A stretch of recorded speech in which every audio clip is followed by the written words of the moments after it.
Every curve is note, इसका tracing का मतलब होता है कि उसको कर्व को कैसे ट्रेस करेंगे, आकृति उसकी कैसे दिखेगी ग्राफ पे। Every curve is not so simple in its behavior as in seen at first sight। मतलब सारे कर्व इतने आसान नहीं होते जैसे पैराबोला का होता है इस तरीके से, या सर्कल ऐसे बना दिया, या एक और होगा इसमें हाई पैराबोला होता है जैसे ये वाला जो आपने 11th में पढ़ रखा है, ये एलिप्स होता है। तो सारे इतने सिंपल नहीं होते, कुछ इनसे अलग भी होते हैं।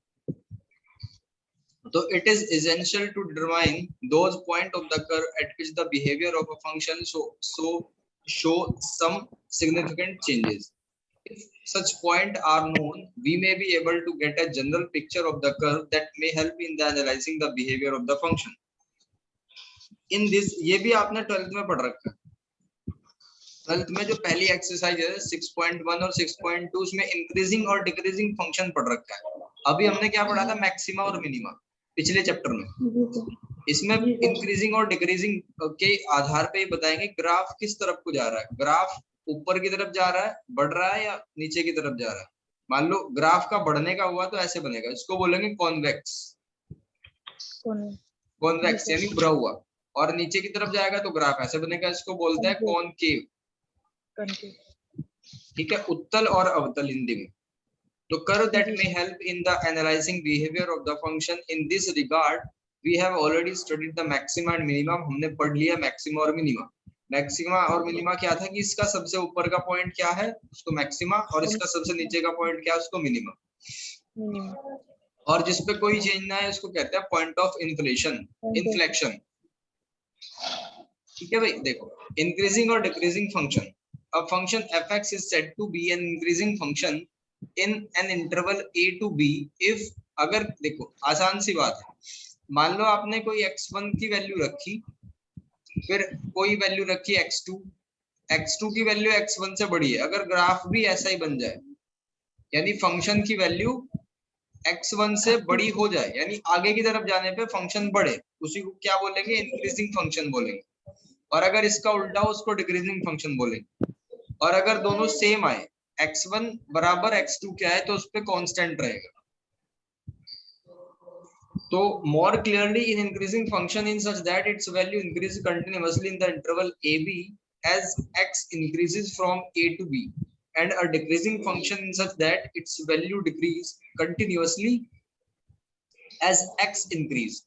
मतलब अगर x की वैल्यू बढ़ाते जा रहे हैं, फंक्शन डिक्रीज हो रहा है, तो उसको बोलेंगे डिक्रीजिंग, और अगर x की वैल्यू बढ़ाते जा रहे हैं और y की वैल्यू भी बढ़ रही है, तो उसको बोलेंगे इंक्रीजिंग फंक्शन। कुछ ग्राफ से बात को समझ में आएगी यहाँ से।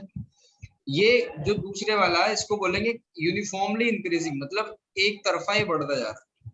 और दूसरे वाले को देखो, ये डिक्रीज हुआ, यहाँ पे कांस्टेंट रहा, और ये इंक्रीज हुआ। तो ये अलग अलग ग्राफ है, इनको आगे क्लियर करेंगे। If a function f(x) be continuous in the closed interval ab and differentiable in open interval ab, ये एक थ्योरम थी आप पे चैप्टर 5.8 में 12th क्लास में, रोले और मीन वैल्यू थ्योरम।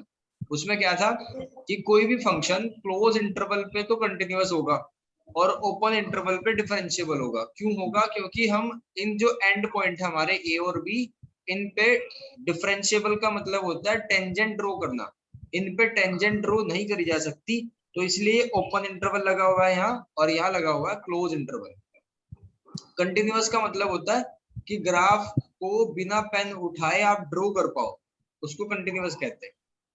ठीक है, तो ये यहाँ से आप देखना आपको, अगर f' की वैल्यू 0 से बड़ी होती है तो उसको क्या कहते हैं? इंक्रीजिंग फंक्शन कहते हैं। क्यों कहते हैं इंक्रीजिंग फंक्शन? f' का मतलब होता है डेरिवेटिव, डैश का मतलब डेरिवेटिव या टेंजेंट। तो अगर हम टेंजेंट ड्रॉ करें इस वाले पॉइंट पे, तो टेंजेंट जो है पॉजिटिव आएगी, क्योंकि अगर एंगल देखे थीटा, ये 90 से कम हो रहा है और 90 से कम वाले पे 10 आएगा पॉजिटिव। अगर यहाँ देखें, यहाँ एंगल आएगा, यहाँ पे क्या होगा, 90 से बड़ा हो जाएगा और उस पे स्लोप हो जाएगी नेगेटिव। तो ध्यान दो, अगर फंक्शन इंक्रीज होगा, अगर फंक्शन इंक्रीज होगा तो ये जाएगा पॉजिटिव टू नेगेटिव। इसलिए इसमें कहा कि अगर f' की वैल्यू 0 से बड़ी है तो फंक्शन क्या होगा, इंक्रीज करेगा, फंक्शन इंक्रीजिंग होगा किसी भी पर्टिकुलर पॉइंट पे। ठीक है। दूसरी, अगर एफ डैश एक्स की वैल्यू 0 से छोटी हो, एफ डैश एक्स की वैल्यू 0 से छोटी हो, देखो उसी पे चेक कर लो। यहाँ पे क्या होगा, एफ डैश एक्स की वैल्यू 0 से छोटी होगी तो यहाँ क्या होगा, डिक्रीजिंग फंक्शन होगा। और इस पे एफ डैश एक्स की वैल्यू 0 से बड़ी होगी तो यहाँ फंक्शन इंक्रीजिंग होगा। बहुत सिंपल है, इसको समझना। और जहां पे एफ डैश एक्स की वैल्यू 0 के बराबर आ जाए तो फंक्शन हो जाएगा कांस्टेंट, जैसा तीसरे वाले पॉइंट में बताया गया। तो यहाँ तक कोई दिक्कत? No sir. ठीक है, देखो कॉनकेविटी और कॉन्वेक्सिविटी और पॉइंट ऑफ इन्फ्लेक्शन। कॉनकेविटी का मतलब वही है अगर ग्राफ डिक्रीजिंग होगा ऐसे तो इसमें गड्ढा बन जाएगा, गड्ढे को कहते हैं कॉनकेविटी या कैविटी। ठीक है। और कॉन्वेक्सिटी का मतलब होता है ये ऊपर की तरफ। पॉइंट ऑफ इन्फ्लेशन का मतलब ना ऊपर ना नीचे, बिल्कुल कांस्टेंट चले। तो mathematically we generally use the term concavity and convexity of a curve. Curve के लिए ही यूज होती है ये term with respect to a point in the usual sense. For example, if a point P lies within a circle, then अगर एक point circle के अंदर लाई करता है, then any arc of the circle will be concave. अगर अंदर की तरफ है तो गड्ढा बना हुआ है, बाहर देखो, ऐसे समझो। अगर मान लो ये वाला पॉइंट है, अगर इसको सर्कल को पूरा कंप्लीट कर दो तो अंदर की तरफ पड़ेगा, इसको कहते हैं कॉनकेविटी। और अगर ये पॉइंट बाहर की तरफ पड़े तो इसको क्या बोलेंगे, कॉन्वेक्सिविटी बोलेंगे।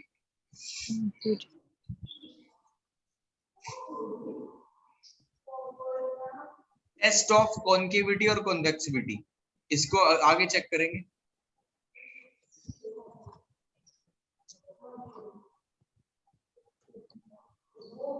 ये यहां से स्टार्ट हुआ, जो डार्क सा लिखा हुआ है ना, ये यहां से ध्यान दे। A curve is convex.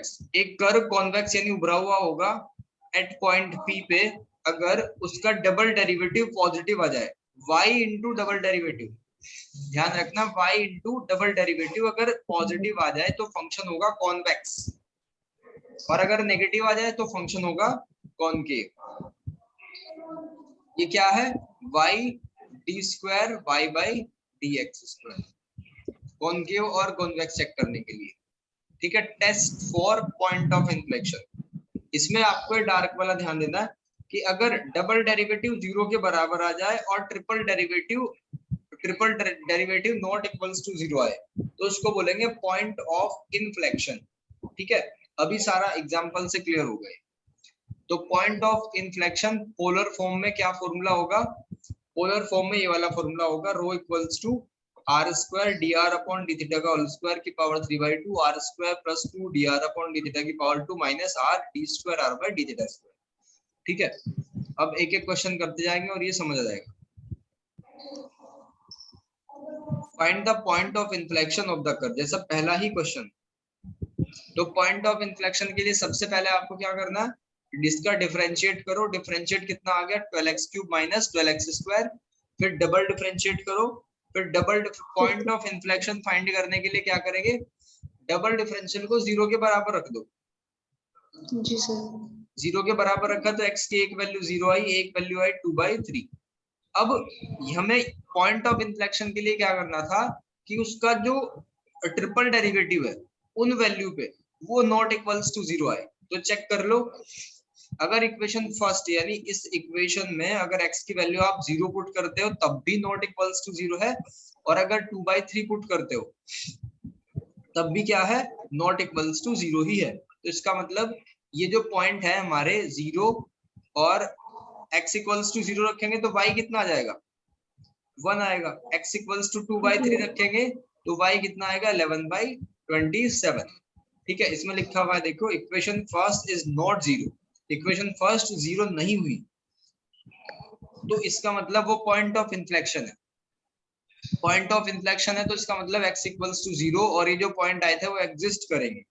अब ये x इक्वल्स टू 0 आपने कौन सी इक्वेशन में पुट करना है, पहले वाली इक्वेशन में ही करना है। फर्स्ट में x इक्वल्स टू 0 रखा तो y 1 आया, फिर x इक्वल्स टू 2/3 रखा तो y आया 11/27। तो इसका मतलब पॉइंट ऑफ इन्फ्लेक्शन क्या है, 0 1 और 2/3 और 11/27। बात समझ आई? जी सर। ठीक है। इसके बाद सेकंड एग्जांपल देखो, इसमें एक y फंक्शन दे रखा था। सबसे पहला धर्म है हमारा dy by dx पता करना, फिर d square y by dx square को 0 के बराबर पुट कर देना, और 0 पुट करने के बाद आपको कुछ पॉइंट मिलेगा। ठीक है जी सर। ये पॉइंट मिले। जी सर। तो इसमें पूछा क्या था, पहले एक बार पढ़ लो, पॉइंट ऑफ इन्फ्लेक्शन फाइंड करने थे। तो उन पॉइंट पे हमें क्यूब वाले को चेक कर लेना है कि क्या वो, देखो क्यूब वाला 0 है क्या, 0 नहीं हुआ, नहीं सर। नॉट जी इक्वल्स टू 0 है। नॉट इक्वल्स टू 0 का होने का मतलब है कि वो पॉइंट ऑफ इन्फ्लेक्शन है। तो x इक्वल्स टू 0 और x इक्वल्स टू a√3 और माइनस a√3, इन पे चेक करेंगे हम इक्वेशन फर्स्ट में वैल्यू डाल के कि 0 पे क्या देगी y, और माइनस a√3 पे y कितना आएगा, और a√3 पे y कितना आएगा, ये हमें चेक करना है आगे। तो 0 रखेंगे 0 ही आ जाएगा, और a/√3 रखेंगे तो 3/2 a√3 आएगा। सिंपल सी कैलकुलेशन है, इसमें कोई दिक्कत वाली बात नहीं। ठीक है भाई, इसमें कुछ पूछना है? नहीं सर। ठीक, देखो थर्ड वाला देखो एग्जांपल, इसमें क्या करना है, point of inflection he find करना है भाई। तो सबसे पहले क्या, डबल सिंगल डेरिवेटिव करा। सिंगल डेरिवेटिव, एक चीज ध्यान रखनी है इसमें कि जो हमारा फंक्शन है, एक बार show that every point in which the curve y equals to meet the x axis is a point of inflection. तो x एक्सिस पे मीट करने का मतलब है उसका y 0 हो। ठीक, और y 0 होने का मतलब क्या है कि साइन x अपॉन 1 0 के बराबर हो जाएगा। और साइन कब कब 0 होता है, ध्यान करो, साइन का ग्राफ मैंने समझाया होगा कभी ना कभी। हाँ जी। एक तो 0 पे 0 होता है, फिर पाई पे 0 होगा, फिर 3 पाई सॉरी 2 पाई पे 0 होगा। फिर 3 ठीक, पाई पे। तो 0 पाई 2 पाई 3 पाई, जितने भी पाई के मल्टीपल्स है सब पे साइन 0 होता है। तो ये कह देते हैं कि जनरली साइन n पाई की वैल्यू 0 के बराबर। एन आप कुछ भी डाल लो, 0 माइनस में प्लस में 0 कुछ भी डाल लो। तो यहाँ क्या मतलब है इसका, कि 0 कब होगा साइन, n पाई पे 0 होगा। अब साइन से साइन कैंसिल हो गया, कितना बना, x by a equals to a n pi. तो x की वैल्यू सॉरी n पाई, तो x की वैल्यू कितनी आ जाएगी, a n पाई आ जाएगी। ठीक है बच्चों, ये आई हमारी x की वैल्यू। कैसे आई ये मैंने समझा दिया। अब इसका डिफरेंशिएट करो, डबल डिफरेंशिएट करो। डबल डिफरेंशिएट 0 के बराबर क्या है, 0 के बराबर जी स्क्वायर बराबर 0 x चेक कर लो, x equals to a n pi. जब हम यहाँ पे डाल देंगे ना a n पाई, तो a से a कैंसिल, n पाई पे क्या आ जाएगा, 0। 0। ठीक, तो साइन एक्स अपॉन 0 के बराबर है, ये ऊपर दिखा दिया। अब उसका अगर ये 0 के बराबर है तो पॉइंट ऑफ इन्फ्लेक्शन होगा। ठीक, अब देखो क्यूब वाला चेक कर लो, क्यूब करके डिफरेंशिएट करके ये आएगा माइनस सी अपॉन ए क्यूब कॉस एक्स अपॉन ए। ठीक है, अब इसमें अगर हम पुट करें x की वैल्यू a n पाई, तो ये 0 नहीं होगा। cos 0 कहाँ पे होता है, cos 0 होता है 2n plus 1 into pi by 2 पे, ये 0 नहीं होगा। तो hence the point where the curve meet the x axis का मतलब वो क्या है, वो है पॉइंट ऑफ इन्फ्लेक्शन का पॉइंट। ठीक है भाई, तो फर्स्ट वाला क्वेश्चन करके बताओ।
सर x बराबर 3/2 आ गया। 3/2 जी सर।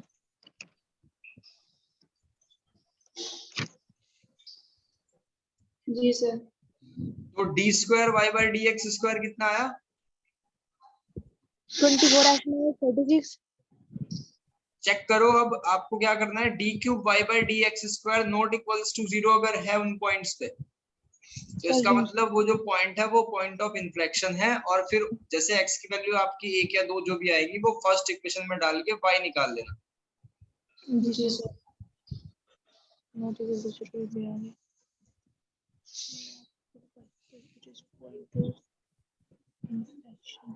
ये थर्ड वाली बुक है आप दोनों के पास? जी सर। इंटीग्रेशन वाली।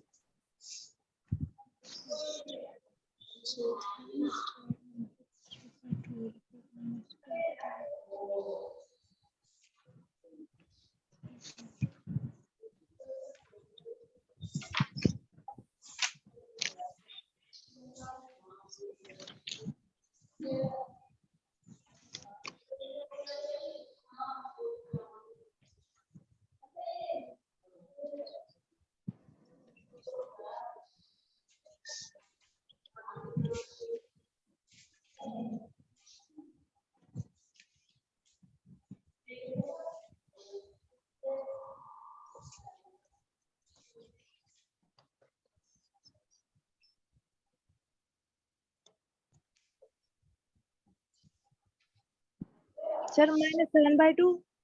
कितना? -7/2। ठीक है। अब इसका सेकंड वाला क्वेश्चन देखो, investigate the point of inflection of the curve.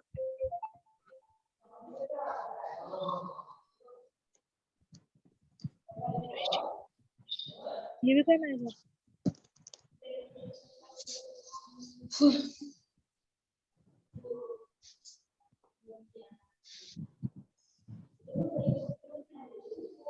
Sir ये दोनों मल्टीप्लाई में है। हाँ, मल्टीप्लिकेशन का रूल लगेगा इसमें। Okay sir.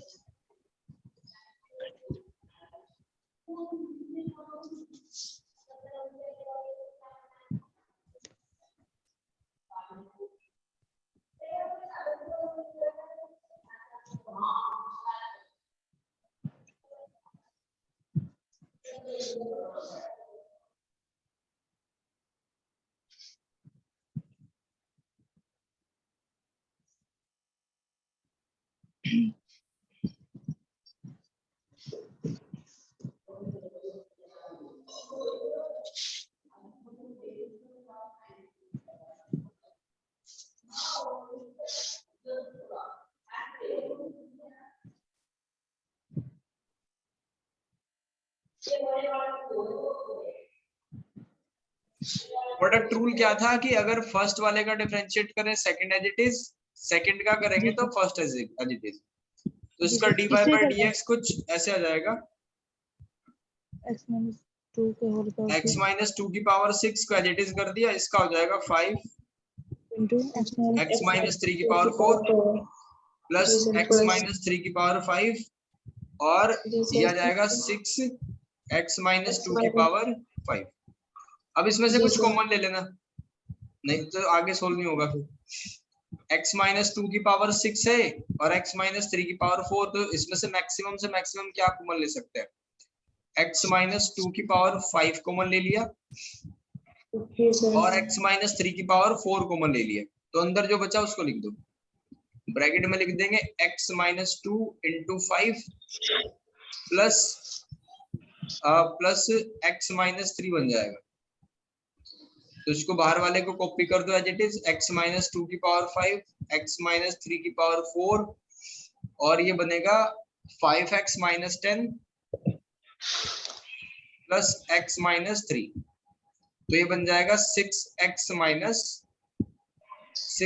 minus 13 और ये x minus 2 की पावर 5 और x minus 3 की पावर 4। ये आया dy by dx। अब d square y by dx square करना, उसको 0 के बराबर पुट करना है। 0 के बराबर पुट करके वहां से आपको वैल्यूज मिलेंगी, उस पे चेक करना है d cube y by dx square. ठीक, ये 3 वाला रूल पता है आपको? अगर 3 हो प्रोडक्ट में तो क्या करते हैं? 3 का पहले ये पहले दो होता बार है, मल्टीप्लाई करते हैं हाँ और एक फिर एक इन दो बार का कर लेते हैं, एक बार u का कर लेंगे, एक बार v का कर लेंगे, एक बार w का कर लेंगे, ऐसे ही 3 करने की बात नहीं। तो क्या हो जाएगा, इनका तीनों का d square y by d x square करके 0 के बराबर पुट कर देंगे, x की वैल्यू आ जाएगी, पॉइंट ऑफ इन्फ्लेक्शन चेक हो जाएगा, कोई दिक्कत वाली बात नहीं। ठीक है, जैसे एक ये 6th वाला, इसके क्वेश्चन कर लेना, एक तो 6th ट्राई कर लेना, 6th 7th 4th 3rd और इसका फर्स्ट और सेकंड तो हो ही गया। ठीक है भाई, जी सर। तो जी सर। इसमें क्या कंडीशन है, पॉइंट ऑफ इन्फ्लेक्शन को कैसे चेक करते हैं, अगर d square y by d x square 0 के बराबर आया और d cube y by d x square ये नॉट इक्वल्स टू 0, ठीक है, ऐसे करके d square by d x square को 0 के बराबर लेके चलते हैं और फिर ये प्रूफ करते हैं कि ये नॉट इक्वल्स टू 0 आ रहा है। और दूसरी कंडीशन क्या थी हमारी,